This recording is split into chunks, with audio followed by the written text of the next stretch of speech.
Hi friends, आज मैं आप लोगों से एक बहुत ज़्यादा इम्पॉर्टेंट टॉपिक पे बात करना चाहता हूँ। वो टॉपिक है इन विट्रो फर्टिलाइजेशन, शॉर्ट में हम उसको IVF बोलते हैं।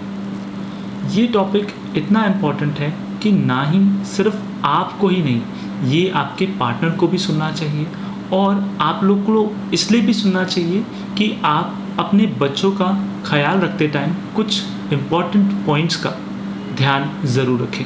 इसलिए भी आज का ये टॉपिक सुनना आपको बहुत ज़रूरी है। ओके, तो चलिए, मैं Suryakant Prasad at Arun's fertility and IVF centre गैरचरमा आपको बताता हूँ कि क्या IVF होता है और किस लोगों को IVF करवाना चाहिए।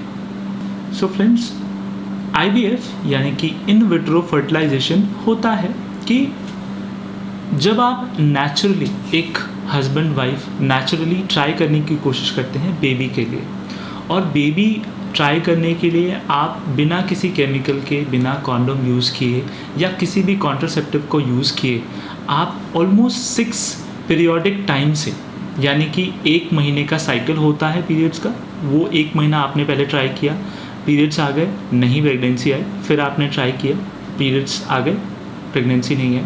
ऐसा करके बिना किसी हेल्प के जब 6 बार आप ट्राई कर लेते हैं और उसके बाद भी आप कंसीव नहीं कर पाते, तो हम ऐसी कंडीशन में आपको रेकमेंड करते हैं कि आप एक गायनेकोलॉजिस्ट या इन विट्रो फर्टिलाइजेशन स्पेशलिस्ट के पास जाएं। ये जो कंडीशन मैंने बताई, इस कंडीशन को हम बहुत ही सिम्टोमेटिक मानते हैं किसी भी IVF पेशेंट के लिए। मतलब आप अब IVF कराने के लिए रेडी हैं। सो फ्रेंड्स, अब हम ये जानते हैं कि किन टाइप के लोगों को ये IVF कराना चाहिए। तो हम आज के इस टॉपिक को 2 पार्ट्स में डिवाइड करेंगे। फर्स्ट पार्ट मेल का है, दूसरा पार्ट फीमेल्स का है। मेल्स में हम ये जानेंगे कि मेल्स में क्या प्रॉब्लम्स आती हैं और कैसे उसको ठीक करना चाहिए, या उनको कब ये कॉल लेना चाहिए कि हाँ मुझे IVF ट्रीटमेंट कराने के लिए किसी डॉक्टर के पास जाना चाहिए, और सेम हम फीमेल्स के लिए भी करेंगे। तो आइए शुरू करते हैं। तो टॉपिक है कि which males are more likely to have infertility. कौन से वो पुरुष हैं जिनको इनफर्टिलिटी की ट्रीटमेंट शायद लेनी पड़ सकती है, इसका ध्यान उन्हें रखना चाहिए। फर्स्ट पॉइंट उसमें आता है ओवरवेट या ओबेसिटी। इसका मतलब है कि इंसान जब बहुत ज़्यादा मोटा हो जाता है, उनका वेट, मान लीजिए मैं 5.6 हूँ और मेरा वेट अभी 100 kg, 101 kg, 110 kg प्लस है, तो मैं ओवरवेट या ओबेसिटी में आता हूँ। उस केस में हमें इनफर्टिलिटी के लिए किसी IVF स्पेशलिस्ट डॉक्टर को मिलना चाहिए। दूसरा है, अगर आपकी एज हो रही है 40, अगर आप 40 से प्लस जा रहे हैं, इस केस में आपका जो स्पर्म का जो DNA कंटेंट है वो डिटोरिएट होता है, वो थोड़ा धीरे धीरे ब्रेक होता है। सिंगल स्प्लिट या सेकेंड डबल DNA ब्रेकेज, ये सब आना शुरू हो जाता है। कहीं म्यूटेशन आ जाए या जीन का डुप्लीकेशन हो जाए या डिलीशन हो जाए, ये सारी चीज़ें जेनेटिक प्रॉब्लम्स आ जाती हैं। इस केस में भी आपको, जब आप देख रहे हैं कि आप मेल हैं और आप 40 प्लस जा रहे हैं, लेकिन आप अभी बेबी नहीं हो रहा या आप ट्राई नहीं कर रहे, आपको बाद में ट्राई करना है, उस केस में भी आपको डॉक्टर को मिलना चाहिए। इसका सोल्यूशन क्या है? इसका सोल्यूशन है कि जब आप 30-35 क्रॉस कर रहे हैं और आपको अपने करियर में आगे बढ़ना है, आपको अभी बेबी नहीं चाहिए, उस केस में आप अपना सीमन फ्रीज़ करवा सकते हैं। आपका सीमन 40 ईयर्स, 30 ईयर्स, 50 ईयर्स, बहुत सारे ईयर्स तक, अभी तक हम ये डिफ़ाइन नहीं कर पाए कि कितने ईयर्स तक लिक्विड नाइट्रोजन में रख सकते हैं। इसका मतलब आप ऑलमोस्ट कह सकते हैं कि अनलिमिटेड टाइम तक, एटलीस्ट अभी के लिए आप अनलिमिटेड पीरियड ऑफ टाइम के लिए अपना सीमन को, अपने गैमेट्स को फ्रीज़ करके रख सकते हैं, ताकि वो उसी कंडीशन में फ्रीज़ हो जाए। जब वो उसी कंडीशन में फ्रीज़ हो जाएंगे तो आप 50 की एज में भी अगर फर्टिलिटी ट्रीटमेंट कराना चाहते हैं तो वो आप करवा पाएंगे। आपका स्पर्म का DNA इंटैक्ट होगा, अच्छा होगा, तो आप सीमन फ्रीजिंग करवा सकते हैं। नेक्स्ट पॉइंट आता है एक्सपोजर टू रेडिएशन। आप किसी ऐसी जगह काम करते हैं जिसमें रेडियो वेव्स या किसी भी टाइप के जो रेडियो वेव्स होते हैं या रेडिएटिंग दूसरे वेव्स है, गामा, एक्सरे, ये सारी वेव्स आपके आसपास आ रही हैं, बहुत ज़्यादा एक्सपोजर है, आपका काम ही ऐसा है कि आपको वहाँ पे रहना पड़ता है। इस केस में भी आपको ऐसे जॉब में जाने से पहले या आप अगर कर भी रहे हैं तो भी आप कोशिश कीजिए कि अपने इनफर्टिलिटी डॉक्टर से मिलिए और उनसे एक बार अपना सीमन टेस्ट करवा लीजिए और डीएनए फ्रेगमेंटेशन इंडेक्स करवा लीजिए। इस केस में भी आपका सीमन बैंकिंग यानी कि सीमन को फ्रीज करना ज़रूरी हो सकता है। वो टोटली डिपेंड करता है आपका सैंपल अब जब उस रेडिएशन में आप आ चुके हैं तो कैसा है। नेक्स्ट पॉइंट आता है कि आप किसी ऐसी जगह काम कर रहे हैं जिस केमिकल फैक्ट्री में काम कर रहे हैं जहाँ पे लेड है, कैडमियम है, मर्करी है, पेस्टिसाइड्स वाली किसी फार्मिंग वाली जगह में या फिर फैक्ट्री में काम कर रहे हैं। ये जो केमिकल्स की बात कर रहा हूँ, ये केमिकल्स भी काफ़ी ज़्यादा आपकी इनफर्टिलिटी में कंट्रीब्यूट करते हैं, आपके स्पर्म्स को डैमेज करते हैं। नेक्स्ट पॉइंट आता है टोबैको या मैरिजुआना।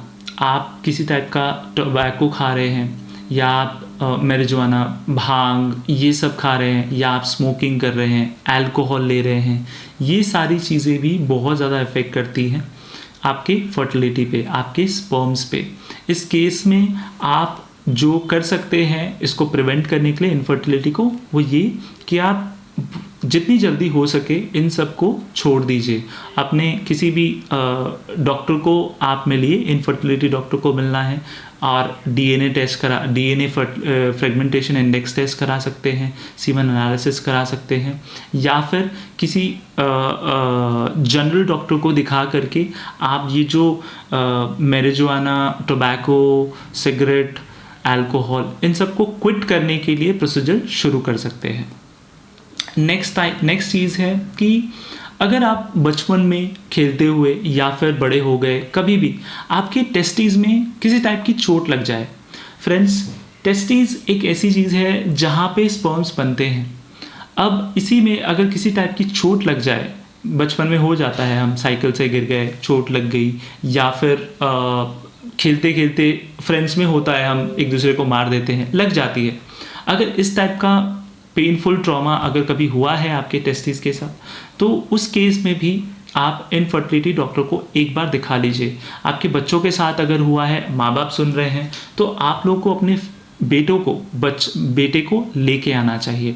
इस केस में ये फर्टिलिटी ट्रीटमेंट माइनर यानी कि 18 साल 21 साल से कम उम्र के बच्चों के लिए भी फर्टिलिटी ट्रीटमेंट लीगल है इंडिया में। गवर्नमेंट ऑफ इंडिया ने इसे लीगल कर रखा है, तो आप अपने बच्चों को लाके उनका फर्टिलिटी टेस्ट ज़रूर करवाएं।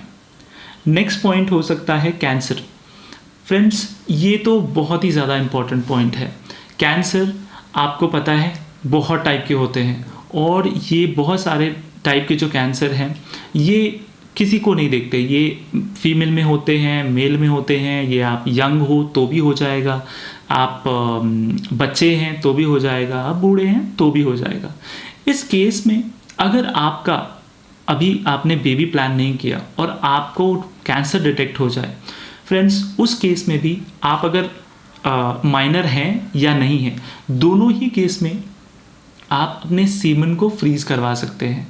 इससे फ़ायदा ये है कि जब कीमोथेरेपी होगा और आपके स्पर्म्स या आपके जो गैमेट्स हैं वो जब कीमोथेरेपी के सामने आते हैं, उस केस में वो कीमोथेरेपी के जो रेज हैं या जो एक्सरे अगर कर रहे हैं, कोई रेज डाल रहे हैं या मेडिसिन दे रहे हैं, इन मेडिसिन का, रेज का जो भी असर आपके सेल्स पे पड़ेगा, वो सेल्स डैमेज हो जाएंगे। वो डैमेज सेल की वजह से बाद में जब आप इनफर्टिलिटी के लिए जाते हैं तो शायद उन सेल्स में, उन गैमेट्स में, उन स्पर्म्स में जो जेनेटिक अबनॉर्मलिटी है वो आ चुकी होगी। इसीलिए आप पहले ही आप सीमन फ्रीजिंग करवा लीजिए। इससे आपके वो गैमेट्स, वो स्पर्म्स फ्रोज़न रहेंगे हमारे पास और उनके डीएनए कंटेंट में जेनेटिक मॉडिफिकेशन कुछ नहीं होगा और वो जो स्पर्म्स हैं उसको हम जब आप का बेटा या आप एज अ अडल्ट जब आप IVF ट्राई करना चाहते हैं, जब आप बेबी करना चाहते हैं, तो एक नॉर्मल IUI प्रोसीजर या IVF प्रोसीजर से नॉर्मल बेबी प्रोडक्शन हो सकता है। फ्रेंड्स, जेनेटिक डिजीज़ की अगर हम बात करें तो उनमें क्लाइनफिल्टर सिंड्रोम आ जाता है, माइक्रो डिलीशन या एडिशन आ जाता है, या फिर एक और प्रॉब्लम आ जाती है जिसे कहते हैं मायोटोनिक डिस्मॉर्फिया। इसमें भी जो मसल्स हैं वो वीक हो जाते हैं। तो इन सब केसेस में आप जब बेबी के लिए ट्राई करते हो तो हो सकता है कि आपका जो बेबी हो वो भी अब नॉर्मल हो जाए, या फिर उनमें भी आपको जब IVF के लिए ट्राई करें तो शायद कंसीव ना कर पाए। नेक्स्ट पॉइंट आता है वेरिकोसील। वेरिकोसील एक बहुत ही कॉमन सा डिजीज़ है, प्रॉब्लम है ये। इसमें होता क्या है कि आपके जो टेस्टीज़ हैं वो माइनस आपका जो बॉडी टेम्परेचर है उससे 2 डिग्री कम टेम्परेचर पे रहते हैं। अब अगर उन टेस्टीज़ में जो वेन्स होते हैं वो थोड़े बड़े हो जाएं, वेरिकोसील में टेस्टीज़ में जो ये वेन्स हैं वो थोड़े बड़े हो जाते हैं। अगर ये बड़े हो जाते हैं तो वो हीट प्रोडक्शन करते हैं, टेम्परेचर बढ़ा देते हैं, और क्योंकि ये टेम्परेचर बढ़ गया है, नॉर्मल से 2 डिग्री ज़्यादा बढ़ गया है, उस कंडीशन में आपका जो स्पर्म प्रोडक्शन है उसका नंबर घट जाएगा और उसका स्पर्म का जो शेप है वो भी ख़राब हो जाएगा। तो इसलिए वेरिकोसील अगर आपका कोई डॉक्टर आपको बता रहा है, यूरोलॉजिस्ट बता रहा है कि आपको वेरिकोसील है, तो आपको इमीडिएटली एक IVF स्पेशलिस्ट डॉक्टर के पास आना चाहिए। नेक्स्ट पॉइंट है, एक और कंडीशन आती है जहाँ पे जो आपका टेस्टीज़ हैं वो एब्डोमेन में ही रह जाते हैं। ये बचपन में होता है, जब बच्चा माँ के पेट में हो उस टाइम पे ही टेस्टीज जो हैं वो एब्डोमेन से बाहर नहीं आ पाते। और अगर आपको पता है कि मेरे बेटे में ये कोई प्रॉब्लम्स हैं तो उस कंडीशन में भी आपको इनफर्टिलिटी स्पेशलिस्ट के पास आना पड़ता है। नेक्स्ट पॉइंट है, आपको अगर गर्म पानी से नहाने का शौक़ है, हॉट बाथ टब में आप बैठे रहते हैं 1 घंटा 2 घंटा, तो फ्रेंड्स जैसा मैंने पहले बताया, हीट एक बड़ा बहुत इम्पॉर्टेंट फैक्टर है हमारे लाइफ में। अगर आपका बॉडी टेम्परेचर 37 डिग्रीज़ है तो आपका टेस्टीज़ जहाँ पे स्पर्म बन रहे हैं वहाँ टेम्परेचर 35 डिग्रीज़ तक हो सकता है। और इसीलिए ये बहुत इम्पॉर्टेंट है कि आप ध्यान रखें कि आप ज़्यादा गर्मी में ना रहें। आपके जो बॉडी है, आपका टेस्टीज़ है, अगर आप बहुत देर तक बैठे रहते हैं तो वो थाइस के बीच में रह के वो भी गर्म हो जाता है। आप अगर व्हील चेयर पे हैं उस केस में भी आपका जो टेस्टीज़ है उसका टेम्परेचर धीरे धीरे बढ़ सकता है। आपको अगर वेरिकोसील है उस केस में भी टेम्परेचर बढ़ सकता है। या फिर आप हॉट बाथ टब लेते हो, मतलब गर्म पानी में आप काफ़ी देर तक 1 घंटे आधा घंटा नहा रहे हैं, डेली आप नहा रहे हैं गर्म पानी से, उस केस में भी आपका स्पर्म प्रोडक्शन कम हो सकता है, उसकी शेप ख़राब हो सकती है, जिसकी वजह से आपको इनफर्टिलिटी हो सकती है। अगर आप ऐसा कुछ कर रहे हैं उस केस में भी एक बार आपको सीमेन एनालिसिस टेस्ट ज़रूर करवाना चाहिए। तो अब बात करते हैं फीमेल पार्टनर्स की। देखिए, जब बात आती है फीमेल पार्टनर्स की तो female partners are the one, वो इकलौती ऐसी हैं जिनको बच्चे बेयर करने हैं, बच्चों को अपनी कोख में रखना है। इसीलिए सबसे बड़ा जो मैं अपनी तरफ से पॉइंट मानता हूँ जो फीमेल पार्टनर्स को ध्यान देना चाहिए वो ये कि कभी भी जब आपको ये लगे कि आपको अनप्रोटेक्टेड सेक्स करके ऑलमोस्ट 6 महीना हो चुका है, 6 महीने हो चुके हैं, नो मैटर क्या एज गैप है आपकी, आप 23 साल से ऊपर हैं, 30 साल से ऊपर हैं, किसी भी कंडीशन में अगर 6 महीने से ऊपर हो रहा है आपको, तो आपको इनफर्टिलिटी डॉक्टर से मिलना चाहिए, पहली बात। दूसरी बात जो ज़्यादा इम्पॉर्टेंट है वो ये कि कभी भी जब भी आप अपने डॉक्टर से मिलें उन्हें पूरी की पूरी हिस्ट्री बताइए, बिना दूसरे सेकेंड थॉट के, बिना कुछ और सोचे। सी फ्रेंड्स, ये ज़्यादा इम्पॉर्टेंट इसलिए है क्योंकि जब आप एक ऐसे पेशेंट है जिसका कभी बेबी नहीं हुआ तो आपका लाइन ऑफ ट्रीटमेंट जो है वो अलग होता है। लेकिन अगर आप पहले प्रेगनेंसी कर चुके हैं, मान लीजिए मिस्ड अबॉर्शन हो या आपने अबॉर्ट करवा लिया हो, मिसकैरेज है, इन केसेस में, या फिर आपका पहले कोई बेबी है या तो सेम मैरिज या दूसरे मैरिज से, इन सारे कंडीशंस में आपको ये चीज़ें डॉक्टर को बताना बहुत ज़रूरी है, क्योंकि इसके बेसिस पे वो डिसाइड करते हैं कि आपका दूसरे जो ट्रीटमेंट है वो कैसे कैरी फॉरवर्ड करने हैं। आपकी जो लाइन ऑफ ट्रीटमेंट है वो अलग डायरेक्शंस में जाती है, इसे बोलते हैं प्राइमरी इनफर्टिलिटी। और दूसरी कंडीशन जिसमें आपको कोई बच्चा हो या आपने पहले या सेकंड मैरिज से या आपने अबॉर्शन करवाया हो तो उसे सेकेंडरी इनफर्टिलिटी तक बोल देते हैं। ओके, तो let's start one by one कि और कौन से पॉइंट्स हैं इनके अलावा जो हम आपको एज अ फीमेल देखना चाहिए। तो फ्रेंड्स, फर्स्ट पॉइंट जो है वो आता है आपका एज। आप अगर अंडर 30 हैं, ओके, और आप अभी बेबी ट्राई नहीं करना चाहते तो पैनिक होने की ज़रूरत नहीं है, क्योंकि ये एज ऐसी है जहाँ पे आप इजीली प्रेगनेंसी दे सकते हैं, अनलेस आपके कुछ बड़े और प्रॉब्लम्स हैं जो कि मैं आगे अब डिस्कशन करने वाला हूँ। First is age. तो एज में तो under 30 you don't need to panic, आपको पैनिक होने की ज़रूरत नहीं है। लेकिन अगर आप 30-35 क्रॉस कर रहे हैं, उस केस में आपको थोड़ा सा ध्यान ये देना है कि अब आपको प्रेगनेंसी नेचुरली ट्राई करते रहना चाहिए। अगर आप नेचुरली ट्राई कर रहे हैं और फिर से ट्राई करके 6 महीना हो गया है, 6 महीने हो गए हैं और आप प्रेग्नेंट नहीं हो पा रही हैं, तो आपको आपके इनफर्टिलिटी स्पेशलिस्ट से मिलना चाहिए। सो फ्रेंड्स, सेकेंड पॉइंट है वेट इशू। वेट इशू मतलब अगर आपका वेट ज़्यादा है, मतलब आप किसी भी मेडिकल शॉप में जाएंगे, मेडिकल हॉस्पिटल में जाएंगे और वहाँ अपना अगर BMI चेक करवाएं और उस वेट इस टू हाइट रेशियो निकलवाएं, तो वो आपको बता देंगे आप ओवर वेट हैं कि अंडर वेट है। ये दोनों ही कंडीशन इनफर्टिलिटी को बढ़ावा देती है। Third point is thyroid problem. Friends, आप एक नॉर्मल ब्लड टेस्ट करवा के देख सकते हैं आपका थायराइड लेवल क्या है।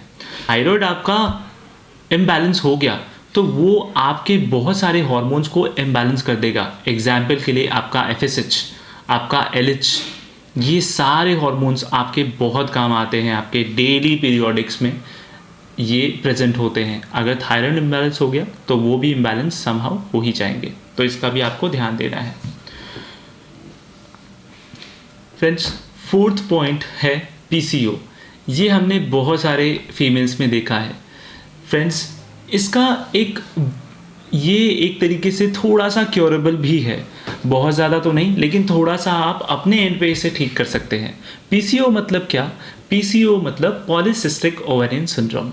इसमें क्या होता है, आपके ओवरीज में जो एग्स हैं वो छोटे छोटे क्लस्टर बना के बैठ जाते हैं, और ये क्लस्टर में क्या होता है, एक बार अगर उनको मान लीजिए ओव्यूलेशन डे आज है, कभी कभी ऐसा होता है कि ओव्यूलेशन होता ही नहीं है, क्योंकि वो बहुत ही ज़्यादा टाइटली एक दूसरे के आसपास बैठे होते हैं।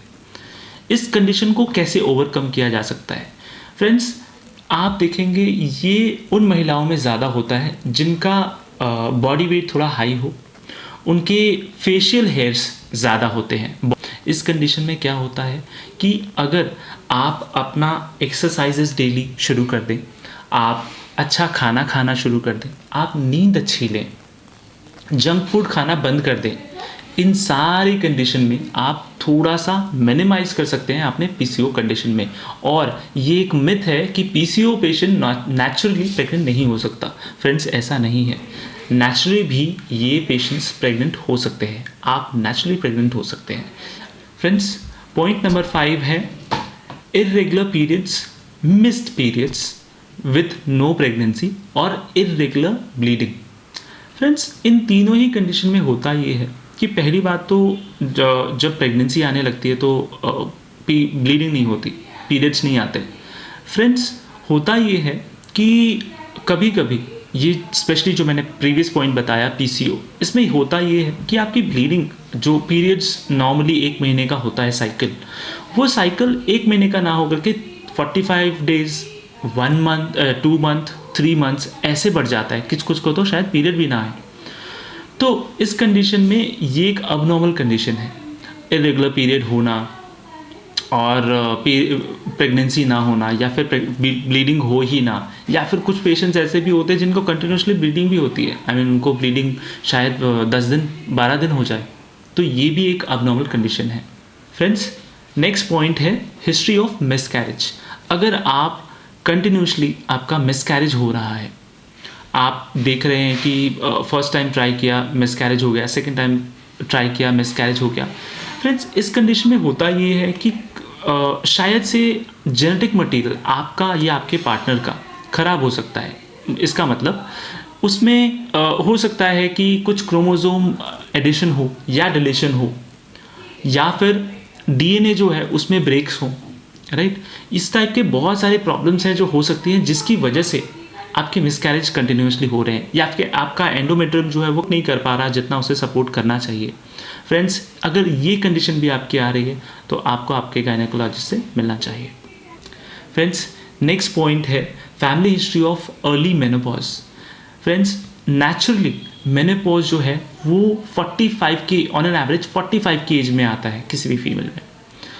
लेकिन अगर आपको पता है, जैसे आपकी कोई बड़ी बहन है या आपकी मम्मी है या उनकी फैमिली में कोई और जिनको मेनोपॉज 40 की एज में या 35 की एज में या 30 की एज में ही आ गया हो, तो ये एक हिस्ट्री है अर्ली मेनोपॉज की।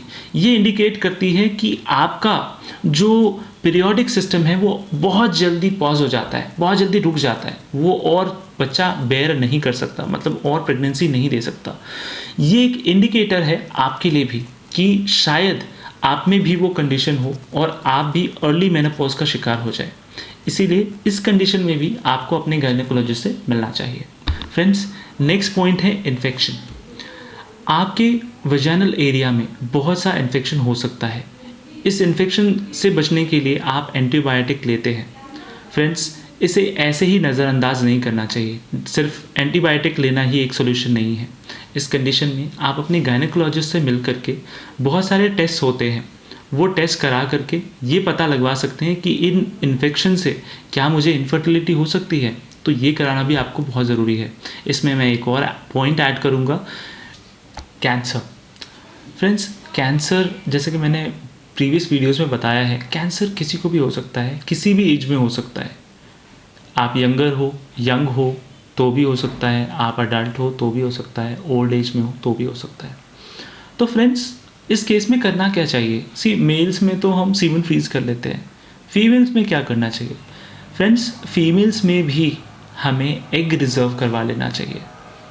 फ्रेंड्स, आपका जो ओवेरियन रिज़र्व होता है, ये प्री बर्थ से पहले ही जब आप अपनी माँ के पेट में हैं तभी आपका जो एग है वो रिज़र्व फिक्स हो जाता है, क्योंकि मुझे इनको इतने मिलियंस ही एग देने हैं या इतने हंड्रेड्स ऑफ एग ही देने हैं, उससे ज़्यादा नहीं होता। वो कंटिन्यूसली प्रोडक्शन नहीं होता, वो बस वहाँ पे एक कह लीजिए स्टोर हाउस है दोनों ओवरीज, और वहाँ से हर महीने रिलीज़ होते रहते हैं। ठीक है, तो ये जो एग रिज़र्व है, ये एग रिज़र्व में मान लीजिए आप किसी कीमोथेरेपी के लिए जा रही हैं, आप कोई ट्रीटमेंट करा रही हैं जिसमें एक्सरे गामा रेज यूज़ हो रहे हैं, इन केस में आपकी ओवरीज ख़राब हो सकती हैं या फिर आपके एग्स डैमेज हो सकते हैं, उनके डीएनए कंटेंट डैमेज हो सकते हैं। फ्रेंड्स, इस केस में करना क्या चाहिए? बहुत सिंपल है। आप अगर 21 ईयर्स या 18 ईयर्स से कम हैं तो आप माइनर में आएंगी। आप अगर माता हैं, आपकी बेटी है और उनको कैंसर है या उनके ट्रीटमेंट के लिए जाना वाले हैं, फ्रेंड्स, उस केस में आप अपनी बेटी का एग रिज़र्व करवा सकते हैं।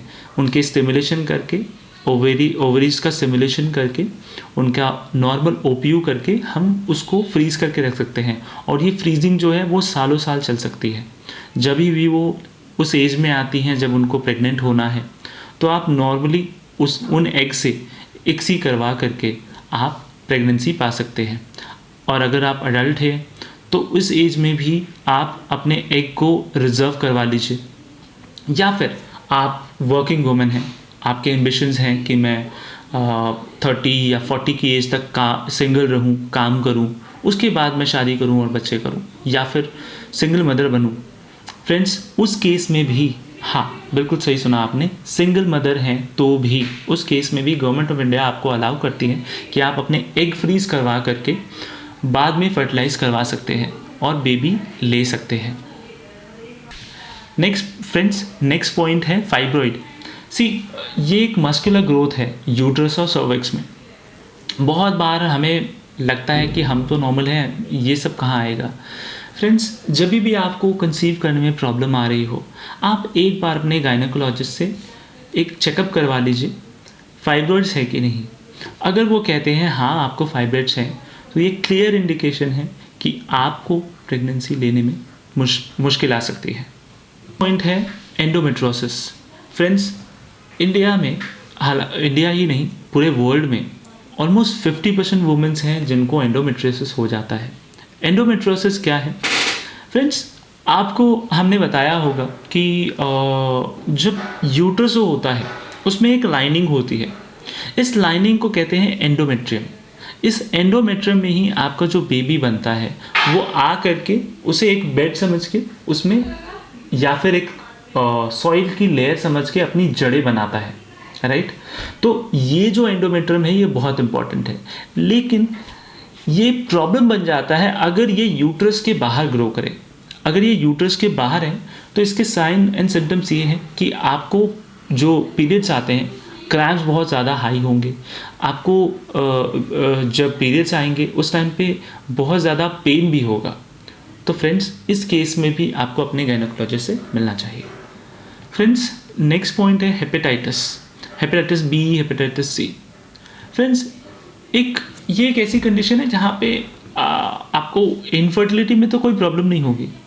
मान लीजिए आपको हेपेटाइटिस है या आपके पार्टनर को है, दोनों ही कंडीशन में इनफर्टिलिटी तो नहीं होगी, लेकिन एक बहुत ही बेसिक सवाल आता है। या फिर मैं दूसरे डिजीज़ भी ले लूँ, जैसे HIV ले लूँ, राइट, सिफिलिसिस ले लूँ, या फिर अनीमिया।